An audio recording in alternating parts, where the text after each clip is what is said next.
आप सभी बच्चों का इस क्लास में स्वागत है। आज के इस क्लास में बच्चों हम लोग अध्याय 3 भारत से हम क्या सीखे पाठ का क्वेश्चन आंसर बच्चों करने वाले हैं। क्वेश्चन आंसर करेंगे जो क्वेश्चन आंसर आपके गोदली भाग 2 के बुक में दिया हुआ है। जितने भी क्वेश्चन है उसका आंसर हम लोग एग्जाम के पॉइंट ऑफ व्यू से करने वाले हैं ताकि आपका कोई भी नंबर बिल्कुल नहीं कटे। और आपने अगर ये इसके पहले और दूसरा चैप्टर का क्वेश्चन आंसर नहीं किया तो वो हमने प्लेलिस्ट बना के डाल दिया है, उसे आप ज़रूर देख लेना। तो चलिए इस क्लास को बच्चों शुरू करते हैं। तो सबसे पहले बात कर लेते हैं इस चैप्टर में बच्चों भारत से हम क्या सीखे में कुल 6 और इधर देख लीजिए टोटल जो बच्चों 15 सवाल है। इस चैप्टर में आपके बुक में बच्चों कुल 15 क्वेश्चन दिए हैं, तो एक एक करके सभी क्वेश्चन को हम लोग करने वाले हैं। चलिए हम लोग क्वेश्चन को शुरू करते हैं। तो बच्चों पहला सवाल आपका दिया हुआ है, समस्त भूमंडल में सर्वविध संपदा और प्राकृतिक सौंदर्य से परिपूर्ण देश भारत है। इस चैप्टर में कहा गया था कि सबसे भरा पूरा देश जो है वो भारत है। तो ऐसा लेखक ने ऐसा क्यों कहा है, इसका कारण देना है। तो उत्तर होगा बच्चों, लेखक मैक्स मुलर के अनुसार भारत एक ऐसा देश है जहां मानव मस्तिष्क की उत्कृष्टतम उपलब्धियों का दर्शन होता है। यहाँ प्राकृतिक संपदा, इतिहास की बात करें, चाहे भाषा की बात करें, और साहित्य का एक ऐसा भंडार है जो दुनिया में कहीं और नहीं मिलता। इसलिए उन्होंने किसने, मैक्स मुलर जी ने भारत को सर्वविध संपदा परिपूर्ण कहा है। सर्वविध मतलब सब कुछ से भरा पूरा देश हमारा कौन सा है बच्चों, भारत है।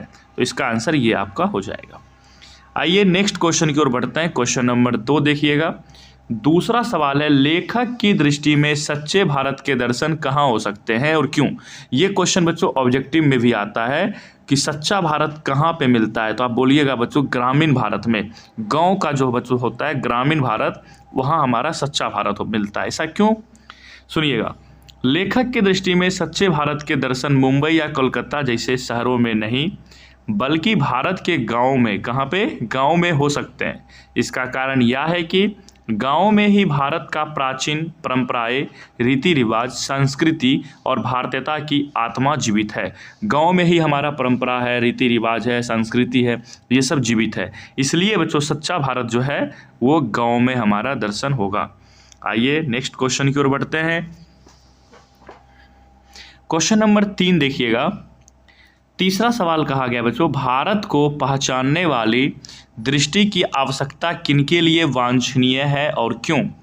इसका उत्तर होगा, भारत को पहचानने वाली दृष्टि उन यूरोपीय लोगों और नवागंतुक अधिकारियों के लिए वांछनीय है जो भारत को केवल एक उपनिवेश समझते हैं।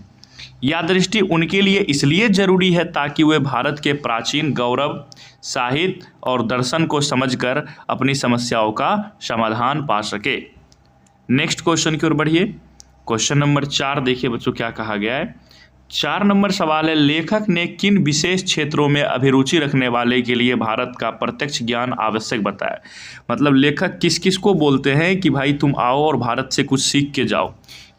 तो देखिए लेखक ने यहाँ पे भूविज्ञान, वनस्पति विज्ञान, जीव जंतु विज्ञान, पुरातत्व इतिहास, भाषा विज्ञान और धर्म दर्शन जैसे क्षेत्रों में रुचि रखने वालों के लिए भारत का प्रत्यक्ष ज्ञान अनिवार्य बताया है, क्योंकि इन सभी क्षेत्रों के लिए भारत एक उत्कृष्ट प्रयोगशाला है।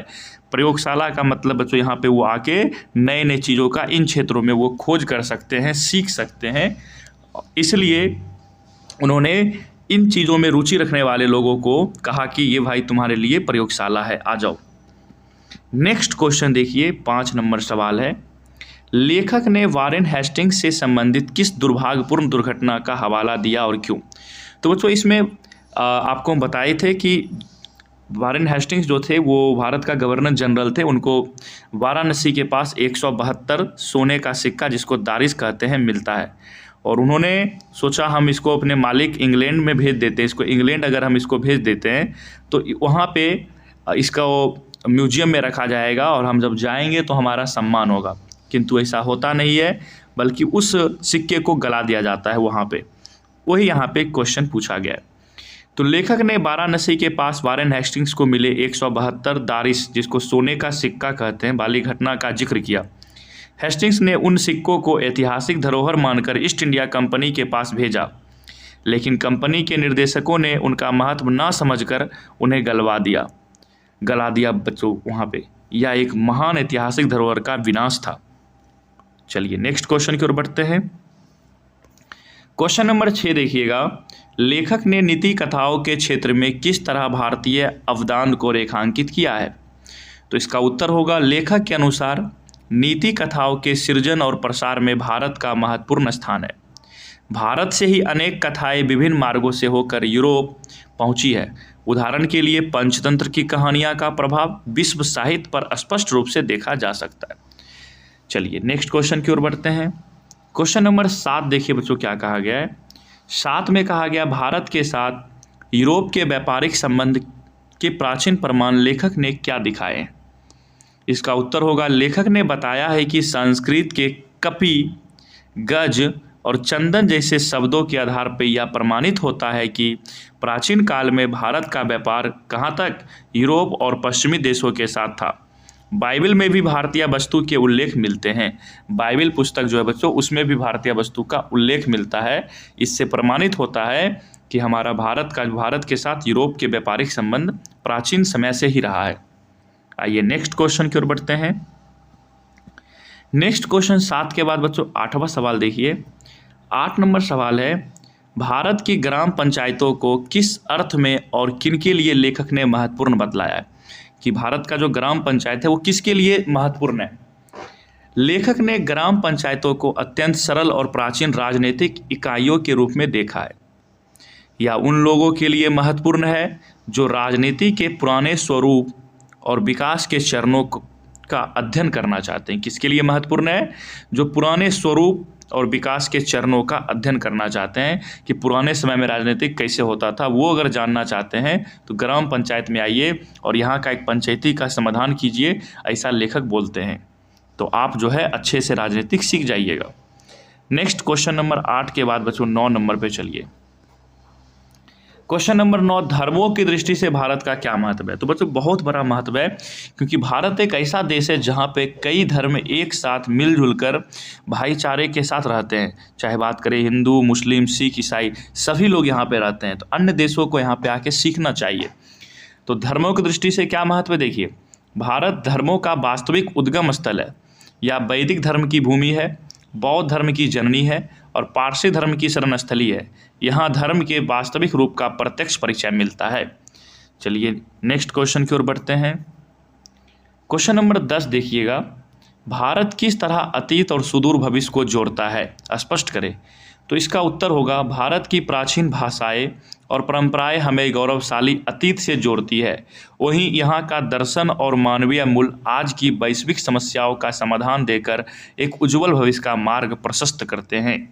ये इसका बच्चों राइट आंसर है। आइए 10 के बाद 11 नंबर पे चलते हैं। मैक्स मुलर ने संस्कृत की कौन सी विशेषताएं और महत्व बतलाए हैं? तो मैक्स मुलर ने संस्कृत को विश्व की सबसे प्राचीन भाषा कहा है। बच्चों विश्व, ये ऑब्जेक्टिव में भी आएगा कि विश्व की सबसे प्राचीन भाषा, तो आप संस्कृत टिक करोगे। और समृद्ध भाषा बताया गया है। इसकी विशेषता यह है कि यह ग्रीक, लैटिन और अन्य यूरोपीय भाषाओं की जननी या समकक्ष है। इसके अध्ययन के बिना भाषा विज्ञान का ज्ञान अधूरा है। अगर आपको भाषा विज्ञान पूरा जानना है तो आपको संस्कृत से होकर ही गुजरना पड़ेगा, क्योंकि संस्कृत सबसे प्राचीन भाषा है और बहुत सारी भाषा की जननी भी संस्कृत ही है। चलिए नेक्स्ट क्वेश्चन 12 पे चलते हैं। लेखक वास्तविक इतिहास किसे मानता है और क्यों? लेखक उसे वास्तविक इतिहास मानता है जो किसी देश की आत्मा, उसके साहित्य और विचारों के क्रमिक विकास को दर्शाता है। उनके अनुसार भारत का इतिहास केवल राजाओं की वंशावली नहीं बल्कि मानवीय संस्कृति का सच्चा इतिहास है। भारत का इतिहास बच्चों कैसा है? तो सच्चा इतिहास है, ठीक है। और सच्चा इतिहास ही जो हमारा होता है वास्तविक इतिहास होता है। आइए नेक्स्ट क्वेश्चन की ओर बढ़ते हैं। तो बच्चों नेक्स्ट क्वेश्चन 13 नंबर है, संस्कृत और दूसरी भारतीय भाषाओं के अध्ययन से पाश्चात्य जगत मतलब वेस्टर्न कंट्री को प्रमुख लाभ क्या क्या हुए? इसका आंसर होगा, पाश्चात्य जगत मतलब वेस्टर्न कंट्री को सबसे बड़ा लाभ यह हुआ कि उन्हें अपनी भाषाओं के मूल और पूर्वजों के विचारों को समझने का नया दृष्टिकोण मिला। इससे विश्व के इतिहास और भाषा विज्ञान को नई दिशा प्राप्त हुई है। आइए नेक्स्ट क्वेश्चन 13 के बाद बच्चों 14 नंबर पे चलते हैं। नेक्स्ट क्वेश्चन हमारा है, लेखक ने भारत के लिए नवागंतुक अधिकारियों को किसकी तरह सपने देखने के लिए प्रेरित किया है और क्यों? तो लेखक ने उन्हें सर विलियम जोन्स की तरह, किसकी तरह बच्चों? सर विलियम जोन्स की तरह, जो भी नए युवा अधिकारी आ रहे थे भारत, उनको कहा कि आपको, लेखक कहते हैं कि आप सर विलियम जोन्स की तरह सपने देखने के लिए प्रेरित किया है। जोन्स ने जिस तरह भारत के ज्ञान और साहित्य की खोज में अपना जीवन समर्पित किया है, लेखक चाहते हैं कि नए अधिकारी भी उसी उमंग के साथ भारत को समझे। यह भाषण भी जो लिखा गया बच्चों, भारत से हम क्या सीखे, भाषण है, या लिखा भी गया है नए युवा अंग्रेज साथियों के लिए, ताकि वो भी भारत आके बढ़िया से इसमें आप खोज करें, नए नए चीज़ को सीखे, ना कि केवल शासन चलाए। आइए नेक्स्ट क्वेश्चन 15 नंबर सवाल है बच्चों, लेखक ने नया सिकंदर किसे कहा, क्या ऐसा कहना उचित है? इसका उत्तर होगा, लेखक ने उन युवा अंग्रेज अधिकारी, तो नया सिकंदर कहा गया युवा अंग्रेज अधिकारियों को, ठीक है, याद रखिएगा, और शोधार्थियों को नया सिकंदर कहा है, जो शोध करने के लिए आ रहे हैं, जो भारत को जानने और जीतने की इच्छा रखते हैं। जीतने का मतलब यहाँ ज्ञान के अर्थ में है। हाँ, यह कहना उचित है क्योंकि जिस प्रकार सिकंदर ने सैन्य विजय की थी, उसी प्रकार ये लोग ज्ञान की विजय प्राप्त कर सकते हैं। जो युवा अंग्रेज अधिकारी आने वाले हैं वो आके यहाँ पे किसको जीते, तो ज्ञान को। तो ये बच्चों कुल 15 सवाल थे। उम्मीद करते हैं आपका क्लियर हो गया होगा।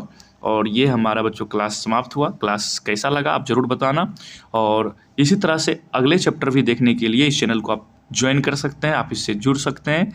चलिए आज के लिए इतना ही रखते हैं, फिर हम लोग मिलेंगे अगले क्लास में। तब तक आप पढ़ते रहिए, स्वस्थ रहिए और हमेशा हंसते रहिए।